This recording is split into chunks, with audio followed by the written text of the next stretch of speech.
당연히 내가 사는 거지. 너 요즘 잘 나가잖아. 그 말을 들은 순간 제 손에 들린 카드가 갑자기 무겁게 느껴졌습니다. 웃으면서 한 말이었어요. 농담처럼 들렸죠?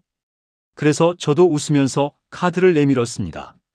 하지만 식당 문을 나서는 순간부터 가슴 한편이 묘하게 답답했습니다. 여러분, 혹시 이런 경험 있으신가요? 기꺼이 베풀었던 호의가 어느 순간 당연한 의무가 되어버린 느낌. 고마워하던 사람이 이제는 그냥 받는 게 당연하다는 듯이 행동하는 순간. 오늘은 바로 그 이야기를 해보려고 합니다. 혹시 이 채널을 처음 방문하신 분들이라면 구독과 좋아요 부탁드립니다. 여러분의 작은 클릭이 더 깊이 있는 이야기를 나누는 큰 힘이 됩니다.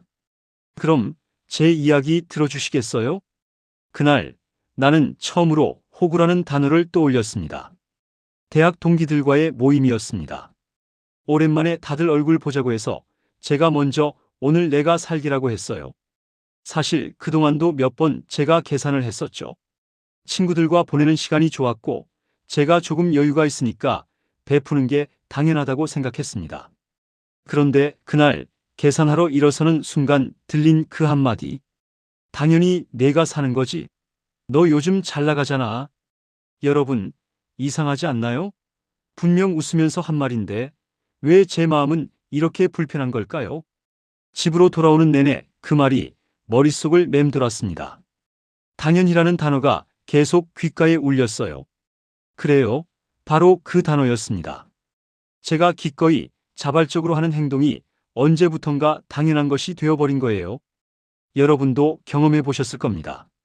처음엔 어머, 고마워. 다음엔 내가 살기라고 하던 사람이 두 번째엔 고마워라고만 하고 세 번째엔 아무 말도 없이 받더니 네 번째엔 당연히 내가 사는 거지. 로 변하는 과정을요. 심리학에서는 이걸 정서적 둔감화라고 부릅니다. 감사해야 할 일이 반복되면 그 고마움에 대한 감각이 점점 무뎌지는 현상이죠. 마치 처음 향수를 뿌렸을 때는 향이 진하게 느껴지다가 시간이 지나면 내 코가 그 향에 익숙해져서 아무것도 느끼지 못하는 것처럼요. 그런데 문제는 여기서 시작됩니다. 저는 그날 밤 잠을 이루지 못했어요. 계속 생각했습니다. 내가 너무 예민한 건가? 친구 사이에 이런 것까지 따지는 게 소심한 건가? 하지만 동시에 이런 생각도 들었어요. 왜 내 호의가 당연한 게 되어야 하지? 나도 존중받을 권리가 있는 거 아닌가? 여러분, 솔직히 말씀드릴게요. 문제는 그 친구가 아니었습니다.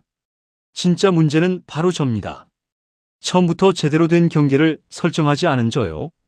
처음 밥을 샀을 때 자연스럽게 오늘은 내가 살게, 다음엔 내가 사라고 말했어야 했습니다. 두 번째 샀을 때는 우리 이제 돌아가면서 내자고 제안했어야 했어요. 하지만 저는 그러지 못했습니다. 왜였을까요? 인색해 보이기 싫었거든요. 좋은 사람으로 보이고 싶었어요. 나는 베풀 줄 아는 사람이야 라는 걸 보여주고 싶었습니다. 그래서 계속 참았어요. 뭐, 친구인데 이 정도쯤이야 라고 스스로를 위로하면서요. 그렇게 한 번, 두 번, 세 번. 제가 먼저 계산하는 게 우리 관계의 공식이 되어버렸습니다. 그리고 어느 순간부터 저는 친구들과의 약속이 두려워졌어요. 또 내가 내야 하나 하는 생각이 먼저 들기 시작했거든요. 즐거워야 할 시간이 부담스러워진 겁니다.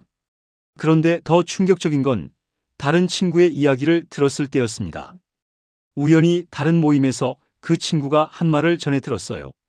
아, 걔 돈 잘 버니까 항상 자기가 내려고 하더라. 편하긴 해. 그 순간 뭔가 확 깨지는 느낌이었습니다. 제가 기꺼이 베푼 호의가 상대에게는 그저 편한 것이었던 거예요. 감사함도 미안함도 다음에 갚아야겠다는 마음도 없이 그냥 편하다는 거였습니다. 여러분, 이게 바로 관계에서 가장 위험한 순간입니다. 한쪽의 희생이 다른 쪽에게는 권리가 되어버리는 순간이요. 그날 이후로 저는 많은 걸 생각했습니다. 그리고 깨달았어요.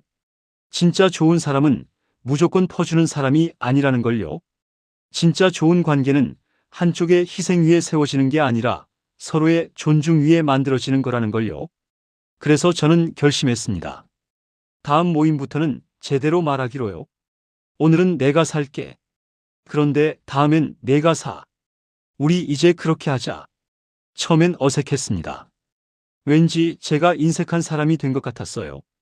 하지만 놀라운 일이 일어났습니다. 진짜 친구들은 오히려 고마워하더군요. 그래, 맞아. 나도 맨날 내가 내서 미안했어. 이제 우리 돌아가면서 내자. 그 말을 듣는 순간 저는 알았습니다. 진짜 친구는 내 경계를 존중한다는 걸요. 그리고 제대로 된 원칙이 있을 때 관계가 더 건강해진다는 걸요.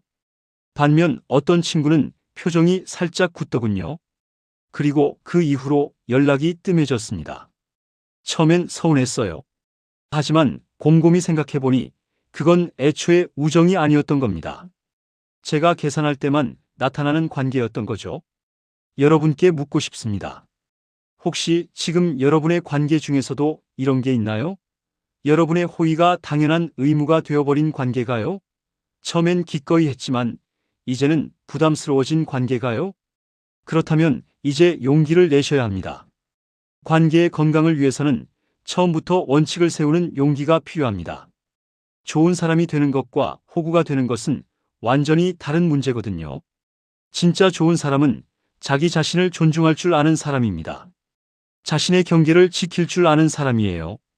그리고 그런 사람 곁에 진짜 친구들이 남습니다. 익숙함은 감사함을 마비시킵니다. 이 문장을 꼭 기억하세요. 아무리 가까운 사이라도 상대의 배려를 당연하게 여기는 순간 그 관계는 무너지기 시작합니다. 그리고 여기서 더 중요한 이야기가 남았습니다. 제가 직장에서 만난 한 후배 이야기인데요. 이 사람은 정반대의 경우였습니다. 밥값 계산에서 이론까지 따지는 사람이었죠. 그 이야기를 들으시면 아마 여러분도 깜짝 놀라실 겁니다. 왜냐하면 밥값 앞에서 드러나는 관계의 진심, 정확히 계산하는 사람, 그 사람과는 왜 밥 먹기가 피곤할까요? 직장 동료 한 명이 있었습니다. 능력도 좋고 성실한 사람이었어요. 그런데 이 사람과 점심을 먹으러 가면 묘하게 피곤했습니다. 왜였을까요? 식당에 들어서서 메뉴판을 보는 순간부터 시작됐어요. 저는 제일 싼 거 먹을게요. 나중에 계산할 때 제 것만 따로 계산해 주세요. 처음엔 이 사람 경제적으로 여유가 없나 보다라고 생각했습니다. 그래서 제가 그냥 제가 살게요라고 했더니 이렇게 말하더군요. 아니에요. 전 제 것은 제가 내야 직성이 풀려요. 뭐 나쁜 건 아니잖아요. 각자 먹은 만큼 내는 거 공정하잖아요. 그렇게 생각하고 넘어갔습니다. 그런데 이게 한두 번이 아니었어요. 커피 마실 때도 제가 마신 아메리카노만 제 카드로 할게요. 회식 자리에서도 저는 술을 안 마셨으니까 음식값만 n분의 1로 낼게요라고 했습니다. 심지어 한 번은 이런 일도 있었어요. 팀 회식 후 2차로 카페에 갔는데 그 동료가 계산기를 꺼내더니 각자가 주문한 메뉴 가격을 일일이 계산하기 시작한 겁니다. 김 대리님은 카페라떼 5,500원, 박 과장님은 아메리카노 4,500원, 제 케이크는 6,800원이니까. 그 순간 테이블의 분위기가 싸늘하게 식었습니다. 다들 서로 눈치를 보며 말이 없어졌어요. 여러분, 이게 뭐가 문제일까요? 분명 그 동료는 정확하고 공정하게 행동한 겁니다. 누구에게도 손해를 끼치지 않았고 자기 몫은 자기가 냈어요. 그런데 왜 사람들은 그 사람과 밥 먹기를 꺼리게 됐을까요? 이유는 간단합니다. 관계는 숫자가 아니라 온도로 유지되기 때문입니다. 오늘 제가 1,000원 더 내면 다음에 상대가 2,000원 더 낼 수도 있는 거잖아요. 이번 모임에서 제가 조금 더 부담했으면 다음 모임에서는 상대가 조금 더 부담할 수도 있는 거고요. 그런 여유와 신뢰가 관계를 따뜻하게 만드는 건데 매번 이론 단위까지 정확하게 계산하는 태도에서는 그 따뜻함이 느껴지지 않는 겁니다. 조직 심리학자 애덤 그랜트라는 사람이 있습니다. 그는 사람을 3가지 유형으로 나눴어요. 첫 번째, 기버 마이너스 주는 사람. 두 번째, 테이커 마이너스 받기만 하는 사람. 세 번째, 매처 마이너스 주고받는 걸 정확히 계산하는 사람. 자, 그럼 질문입니다. 이 중에서 장기적으로 가장 성공하는 사람은 누구일까요? 의외로 기버라고 합니다. 물론 무조건 퍼주기만 하는 기본은 실패예요. 하지만 전략적으로 똑똑하게 베푸는 기본은 주변에 신뢰를 쌓고 그 신뢰가 결국 더 큰 성공으로 이어진다는 겁니다. 반면 매처는 어떨까요? 단기적으로는 절대 손해를 보지 않습니다. 항상 공정하게, 정확하게 계산하니까요. 하지만 문제는 관계에 깊이가 생기지 않는다는 겁니다. 사람들은 그 사람과 거래는 하지만 마음을 열지 않습니다. 왜냐하면 이 사람은 나한테 1,000원어치도 손해보기 싫어하는구나라는 게 느껴지거든요. 그 동료를 보면서 저는 이런 생각을 했습니다. 이 사람은 1,000원을 아끼려다가 신뢰라는 100만 원짜리 자산을 잃고 있구나. 실제로 몇 달 후 중요한 프로젝트 팀을 꾸릴 일이 있었어요. 팀장이 팀원들에게 물었습니다. 누구랑 같이 일하고 싶어? 그때 아무도 그 동료의 이름을 말하지 않았습니다. 능력이 없어서가 아니었어요. 일을 못해서도 아니었고요. 단지 사람들이 그 사람과 함께 있을 때 편안함을 느끼지 못했기 때문입니다. 여러분, 관계에서 가장 중요한 건 뭘까요? 정확함일까요? 아니면 편안함일까요? 물론 정확함도 중요합니다. 한쪽이 일방적으로 손해보는 관계는 지속될 수 없으니까요. 하지만 작은 금액까지 철저하게 따지는 태도는 상대에게 이런 메시지를 보내는 겁니다. 나는 너를 신뢰하지 않아. 너한테 1,000원이라도 손해보고 싶지 않아. 그리고 그 메시지를 받은 사람은 마음의 문을 닫습니다. 아, 이 사람과는 그냥 업무 관계로만 지내야겠구나 하고요. 하지만 여기서 오해하지 마세요. 제가 무조건 손해보면서 베풀라는 얘기가 아닙니다. 경제적으로 어려운 상황이라면 솔직하게 말하는 게 맞아요. 요즘 개인적으로 형편이 좀 어려워서 미안하지만 오늘은 각자 계산하면 안 될까? 이렇게 말하면 됩니다. 진짜 친구라면, 진짜 좋은 동료라면 이해합니다. 오히려 그래? 그럼 오늘은 내가 살게라고 할 수도 있어요. 하지만 작은 금액까지 철저하게 따지면서 저는 원래 이런 스타일이에요라고 하는 건 다른 문제입니다. 그건 경제적 어려움의 문제가 아니라 관계에 대한 태도의 문제거든요. 저는 그 동료를 보면서 이런 교훈을 얻었습니다. 작은 금액에는 여유를, 사람 사이에는 신뢰를 남겨라. 오늘 제가 1,000원 더 냈다고 해서 제 인생이 달라지지 않습니다. 하지만 그 1,000원 속에 담긴 마음의 여유는 관계를 오래 지속시키는 비결이 될 수 있어요. 제가 선배님들한테 많이 들은 말이 있습니다. 젊을 때 밥 한 끼 사주는 걸 아까워하지 마라. 그 밥값이 나중에 100배, 1000배가 되어 돌아온다. 처음엔 이 말이 이해가 안 됐어요. 무슨 밥값이 100배가 되어 돌아와? 하지만 이제는 압니다. 그게 돈으로 돌아오는 게 아니라는 걸요. 신뢰로, 관계로, 기회로 돌아온다는 걸요. 그런데 더 가관인 사람도 있었습니다. 회사에 들어온 지 얼마 안 된 후배였어요. 선배로서 당연히 밥도 사주고 커피도 사주고 했습니다. 제가 신입일 때도 선배들한테 많이 얻어먹었으니까 이제 제가 그 역할을 할 차례라고 생각했어요. 그런데 이 후배가 참 묘했습니다. 제가 계산을 하려고 일어서면 절대 먼저 카드를 꺼내는 법이 없었어요. 대신 계산이 끝난 후에 항상 이렇게 말했습니다. 아, 선배님, 제가 내려고 했는데 벌써 계산하셨네요. 처음엔 그래, 아직 신입이니까 부담스러웠겠지라고 생각했어요. 그래서 괜찮아, 다음에 내가 사라고 했습니다. 그런데 이 말이 10번, 20번 반복되니까 이상하더군요. 정말로 내려고 했던 사람이라면 적어도 한 번쯤은 제가 계산하기 전에 카드를 꺼냈을 텐데 단 한 번도 그런 적이 없었거든요. 그러던 어느 날 다른 동료가 저한테 이런 말을 했습니다. 그 후배, 동기들이랑 밥 먹을 때는 엄청 칼같이 더치페이 하던데. 그 순간 깨달았습니다. 아, 이 사람은 낼 수 있는데 안 내는 게 아니라 안 내도 되는 사람한테는 절대 안 내는 거구나. 여러분, 이게 바로 가장 위험한 유형입니다. 왜냐하면 겉으로는 예의 바른 척하면서 실제로는 철저하게 계산하는 사람이거든요. 제가 내려고 했는데 라는 말은 사회적 체면을 지키기 위한 말일 뿐 진심이 아닌 겁니다. 심리학에서는 이걸 손실 회피와 사회적 인정 욕구의 결합이라고 해요. 쉽게 말하면 돈은 아끼고 싶은데 인색해 보이기는 싫은 거죠. 그래서 실제로는 한 푼도 안 쓰면서 말로는 쓰려고 했다는 신용을 하는 겁니다. 그래서 저는 실험을 해봤습니다. 다음 식사 때 일부러 계산을 천천히 했어요. 그 후배가 정말 카드를 꺼내는지 보려고요. 식사가 끝났습니다. 저는 자리에서 일어나지 않았어요. 후배도 앉아 있었고요. 서로 눈치를 보며 어색한 침묵이 흘렀습니다. 그러다 제가 먼저 물었습니다. 오늘은 내가 낼래? 그 순간 후배의 표정이 미묘하게 변하더군요. 당황한 기색이 역력했어요.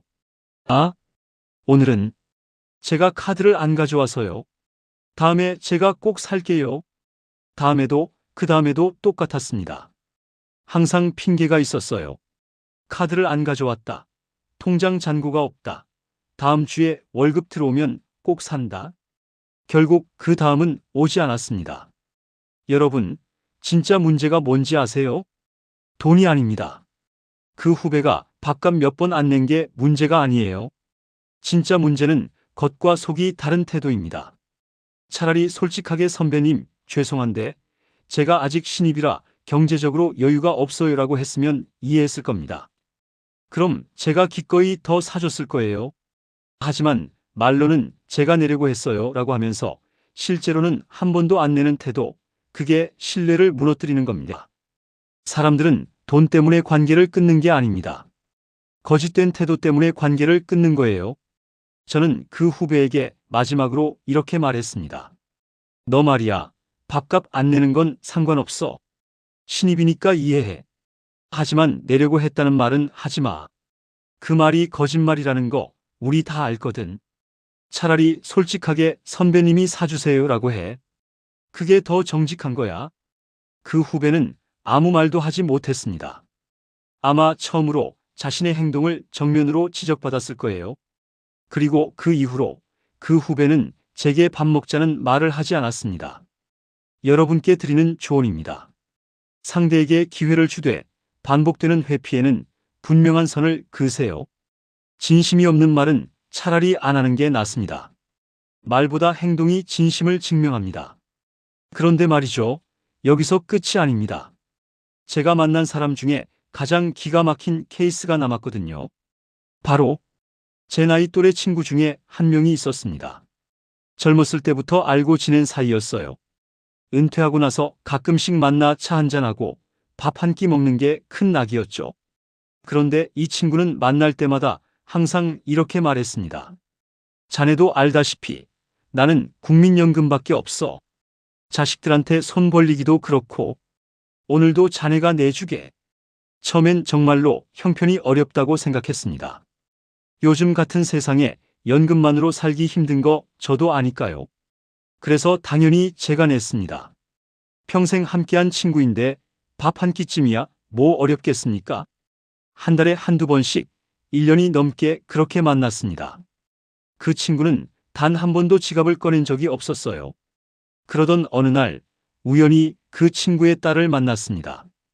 백화점에서였는데 인사를 나누다가 이런 말을 들었어요. 아버지가 요즘 너무 좋아하세요. 이번에 일본 골프 여행 다녀오시더니 또 가고 싶다고 하시네요. 한 달에 한두 번은 꼭 골프 치러 다니시거든요. 그 순간 제 머릿속이 하얘졌습니다. 골프는 치는데 밥값은 부담스럽다고요? 골프 한 번 치려면 얼마나 듭니까? 그린피만 해도 10만 원은 기본이고 라운딩 후 식사까지 하면 적어도 20만 원은 드는데요. 그런데 친구와 먹는 10,000원짜리 식사는 부담스럽다고요? 저는 그날 밤 잠을 이루지 못했습니다. 배신감이라기보다는 제 자신이 한심하게 느껴졌어요. 그동안 제가 얼마나 순진했던 건지. 다음에 만났을 때 조심스럽게 물어봤습니다. 자네, 요즘 골프도 치러 다닌다며? 딸한테 들었네. 그랬더니 그 친구가 뭐라고 했는지 아세요? 아, 그건 오래전부터 골프회에서 적금처럼 모아둔 돈으로 가는 거야. 생활비랑은 별개지. 나도 가끔은 취미생활 해야 하지 않나?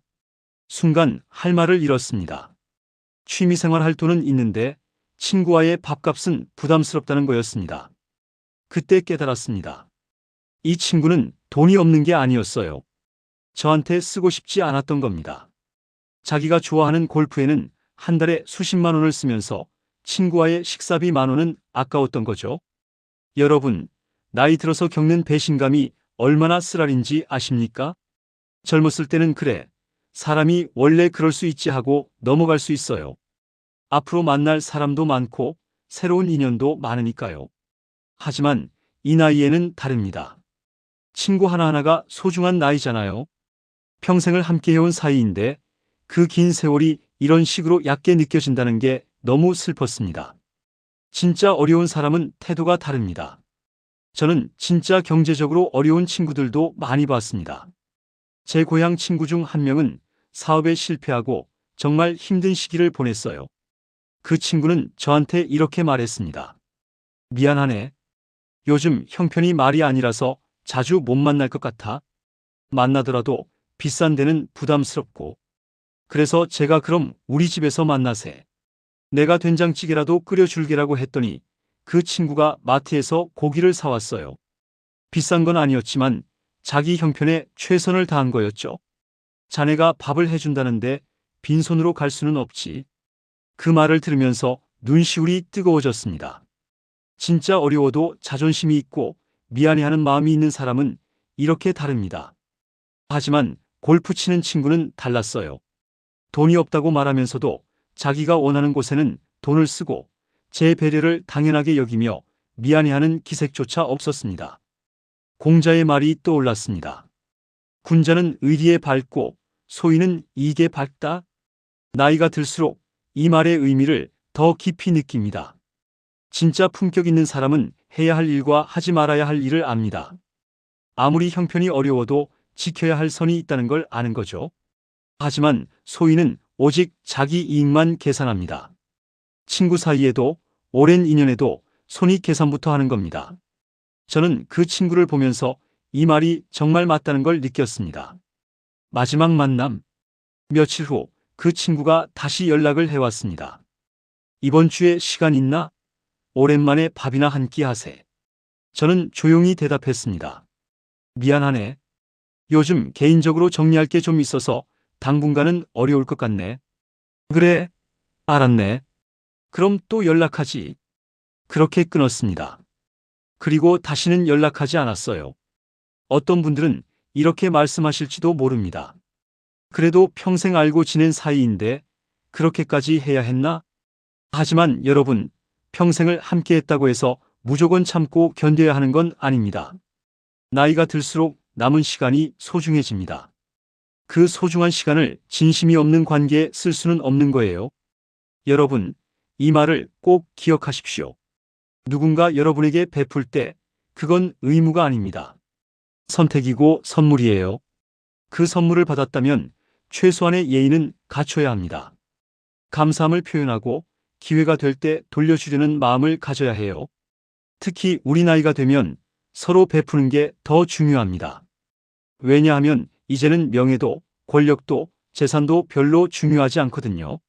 마지막까지 남는 건 사람입니다. 진심으로 함께할 수 있는 사람이요. 그런데 나 돈 없어를 방패로 삼아 다른 사람의 선의를 당연하게 받는 사람들이 있습니다. 진짜 어려운 사람은 그렇게 행동하지 않습니다.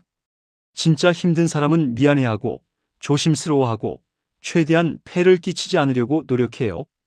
결국 밥값, 은 인간관계의 거울입니다. 지금까지 여러 유형의 사람들 이야기를 해드렸습니다. 당연히 내가 사는 것이라고 말하는 사람, 이론까지 철저하게 따지는 사람, 내가 내려고 했는데 라고 말만 하는 사람, 나 돈 없어를 핑계로 회피하는 사람. 그런데 여러분, 이 모든 이야기의 핵심이 뭘까요? 밥값은 돈의 문제가 아니라 마음의 문제입니다. 한 끼 식사가 10,000원이든 30,000원이든 그 금액이 중요한 게 아니에요. 그 순간의 태도, 말 한마디가 그 사람의 본심을 드러내는 겁니다. 나이가 들수록 더 그렇습니다. 젊었을 때는 형식과 체면으로 관계를 유지할 수 있어요. 하지만 이 나이에는 진심만 남습니다. 진심이 없으면 관계도 없는 거예요. 그래서 저는 이제 이렇게 살기로 했습니다. 첫째, 익숙함 속에서도 감사함을 잃지 않을 것. 누군가 제게 베풀면 아무리 작은 것이라도 고맙네라고 말하겠습니다. 나이가 들었다고 해서 감사를 표현하는 게 창피한 건 아니니까요. 둘째, 계산보다 마음을 먼저 낼 것. 작은 금액 때문에 오랜 인연을 망치고 싶지 않습니다. 오늘 제가 조금 더 냈다고 해서 제 노후가 달라지지 않아요. 하지만 그 여유가 관계를 따뜻하게 만들 수 있다면 기꺼이 베풀겠습니다. 셋째, 우정은 오래가는 것보다 따뜻함으로 남는 것. 50년을 알았어도 차갑게 대하는 사람보다 5년 알았어도 따뜻한 사람이 진짜 친구입니다. 억지로 관계를 끌고 갈 필요 없어요. 이 나이에 새로운 친구 만들기 어렵다고 나쁜 인연까지 붙잡고 있을 필요는 없습니다. 여러분께 묻고 싶습니다. 지금 여러분의 관계는 어떻습니까? 혹시 여러분의 호의를 당연하게 여기는 사람이 주변에 있지 않습니까? 아니면 여러분이 누군가의 호의를 당연하게 받아왔던 건 아닙니까? 가장 최근에 누가 내게 밥을 사줬는지, 차를 사줬는지 한번 생각해 보십시오. 그리고 제대로 감사함을 표현했는지요. 만약 그러지 못했다면 지금이라도 늦지 않았습니다. 전화 한 통이라도 하세요. 그때 고마웠네. 다음에는 내가 살 테니 시간 내주게. 이 한마디가 관계를 살립니다. 반대로 여러분의 배려를 당연하게 여기는 사람이 있다면 용기를 내십시오. 나이가 들었다고 해서 참고만 살 필요는 없습니다. 조용히 그러나 분명하게 말하세요. 자네 우정이 소중하네. 하지만 이제는 서로 공평하게 하세. 진짜 친구라면 이해할 겁니다. 이해하지 못한다면 그건 애초에 우정이 아니었던 거고요. 밥 한 끼에 담긴 진심. 밥 한 끼는 그저 밥이 아닙니다. 그건 우리가 서로의 시간을 나누는 것이고 마음을 나누는 시간입니다. 이 나이에 함께 밥 먹을 사람이 몇이나 됩니까? 건강도 시간도 마음도 맞는 사람이 몇이나 되겠어요? 그러니 그 소중한 시간을 진심이 통하는 사람들과만 보내야 합니다. 누가 돈을 내느냐보다 중요한 건 서로 어떤 마음으로 그 자리에 앉아 있느냐입니다. 진심으로 함께하고 싶어서 만난 건지 아니면 밥이나 얻어먹으려고 만난 건지, 고마운 마음으로 받는 건지 아니면 당연하다는 듯이 받는 건지, 그 모든 게 밥값을 계산하는 그 짧은 순간에 드러납니다. 오늘 이 이야기가 여러분께 작은 울림이 되었으면 합니다. 혹시 오늘 말씀이 공감되셨다면 좋아요와 구독 부탁드립니다. 그리고 댓글로 여러분의 경험도 나눠주세요. 여러분은 밥값 앞에서 어떤 경험을 하셨습니까? 서운했던 순간이 있으셨나요? 아니면 고마웠던 기억이 있으신가요? 서로의 이야기를 나누면서 우리 모두 더 건강한 관계를 만들어갔으면 좋겠습니다. 기억하십시오. 익숙함은 감사함을 마비시킵니다. 관계는 숫자가 아니라 온도로 유지됩니다. 상대의 배려는 권리가 아니라 선물입니다. 나이가 들수록 남는 건 사람입니다. 그러니 진심이 통하는 사람들과 따뜻한 시간을 보내십시오. 오늘도 소중한 분들께 작은 감사함이라도 표현해 보시는 건 어떻겠습니까? 지혜복음이었습니다. 건강하십시오.